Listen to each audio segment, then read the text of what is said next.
आज हम पढ़ेंगे मुगल प्रांतीय प्रशासन। देखो, मुगल जो साम्राज्य था इतना बड़ा, उसमें भी प्रांत तो होंगे, प्रांतों में तो बांट रखा होगा ना। तो मुगलों का जो प्रांतीय प्रशासन था वो किस तरह से चलता था, केंद्र किस तरह से प्रांतों पर नियंत्रण रखता था, या मुगलों के प्रांतीय प्रबंध के बारे में बताइए, या मुगलों ने अपना प्रांतों को कितने भागों में बांटा था, वो शासन कैसे चला रहे थे, कुछ भी आ सकता है। तो सबसे पहले है मुगल साम्राज्य को किस चीज में बांटा प्रशासन की सुविधा के लिए? प्रांतों में। प्रांतों के शासक को क्या बोलते थे? जो प्रांतों का हेड होता था, शासक होता था, क्या बोलते थे? सूबेदार या गवर्नर। सूबेदार या गवर्नर। चौक है? नहीं है? तो प्रांतों का जो हेड होता था उसे सूबेदार या गवर्नर बोलते थे, और प्रांतों को सूबे भी बोलते थे। और वो अपनी रिपोर्ट को, सूबेदार जो होता है वो अपनी रिपोर्ट को डायरेक्ट बादशाह को देता था कि मेरे प्रांत में ऐसा चल रहा और ऐसा नहीं चल रहा। अब उसने ये पूरा साम्राज्य हो गया, इसको प्रांतों में तो बांट दिया। जैसे आपने इंडिया है, इंडिया को राज्यों में बांट दिया। अब राज्य को किस चीज में बांटा हुआ है?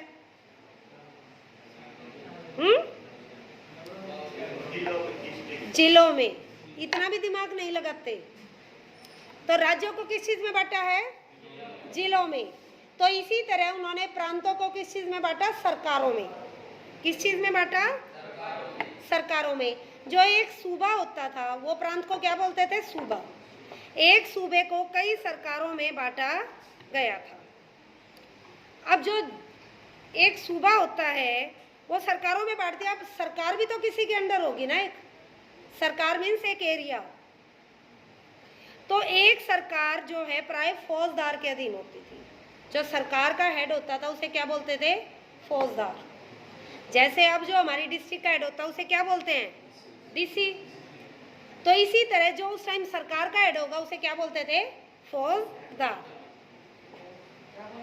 फौजदार।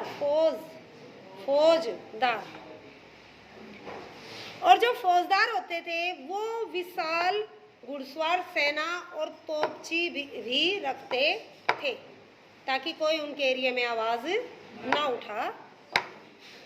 हो गया, सूबे हो गए। सूबे में कौन था हेड? गवर्नर या सूबेदार। फिर आ गई सरकार। सरकार का हेड कौन है? फौजदार। अब सरकार को भी आगे बांटेंगे। जैसे डिस्ट्रिक्ट को आगे किस चीज में बांटा है? हमारी जो डिस्ट्रिक्ट सोनीपत है उसको आगे किस चीज में बांटा गया है? कॉलोनियों में। हमारी डिस्ट्रिक्ट को आगे बेटा ब्लॉक में बांटा है। सोनीपत में 7 ब्लॉक हैं। गोहाना, खरखोदा, मुंडलाना, राई, कथूरा, इस तरह से सोनीपत भी एक ब्लॉक है। जब आप अवसर ऐप पे डालते हैं देखते हैं ना कि अपना ब्लॉक चुनिए, तो वो। तो इस तरह से उन्होंने आगे सरकारों को किस चीज में बांटा? परगनों में। किस चीज में बांटा? परगनों में बांटा। और परगनों की देखरेख के लिए भी उन्होंने एक अधिकारी नियुक्त किया। अब उसका परगनों का कोई हेड नहीं होता था। परगनों में 2-3 अधिकारी मिलकर काम करते थे। उनमें होते थे एक कानूनगो, एक चौधरी और एक काजी। कानूनगो जो राजस्व का आइडिया रखता कि कितना आया है, कितना हमें लेना है, कितना आगे देना है। दूसरा है चौधरी जो उसको इकट्ठा करवाता था। अब वो तो हिसाब किताब रखेगा, कानून को इकट्ठा तो कोई और करवाएगा, जो चौधरी होगा मीन्स जो भी। और थर्ड है काजी जो भी उसमें लड़ाइयाँ करते हैं आपस में, जैसे जो पुलिस का और न्यायालय का काम करता है वो काजी न्याय का काम करता था। इस तरह से परगनों में ये 3 अधिकारी होते थे। कौन कौन से होते थे? कानूनगो, चौधरी और काजी। हो गया। इस तरह से इन्होंने अपने प्रशासन को मुगलों ने बांटा हुआ था। शासन के प्रत्येक भाग के पास लिपिक होते थे, लेखाकार होते थे, संदेशवाहक होते थे, और दूसरे कर्मचारियों का भी एक बड़ा समूह होता था, क्योंकि सभी लेवलों पे ये चीजें चाहिएंगी। सभी को अपने रिकॉर्ड रखवाने हैं। लेखाकार भी चाहिए, लिपिक मीन्स कलरक, लिपिक भी चाहिए, संदेशवाहक भी चाहिए इधर उधर संदेश भेजने के लिए, क्योंकि फोन तो होते नहीं थे उस टाइम। सभी प्रशासनिक इकाइयों ने फारसी भाषा को अपनी संदेश का माध्यम बनाया हुआ था, मतलब राजकीय भाषा उन्होंने क्या बनाई हुई थी, फारसी। परंतु गांव के लोग, जो गांव के लोग अपना लेखा जोखा रखते वो स्थानीय भाषाओं में ही रखते थे।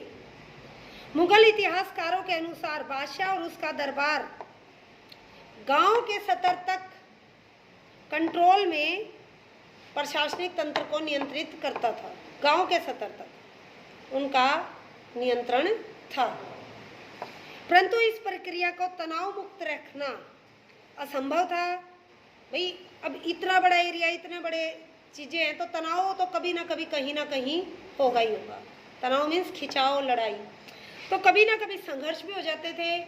और इन संघर्षों में प्राय जो जमींदार होते थे वो राज्य के विरुद्ध होते थे, जो जमींदार होते थे वो राजा के विरुद्ध होते थे, पर वो फिर भी मोस्टली हार ही जाते थे। ठीक है।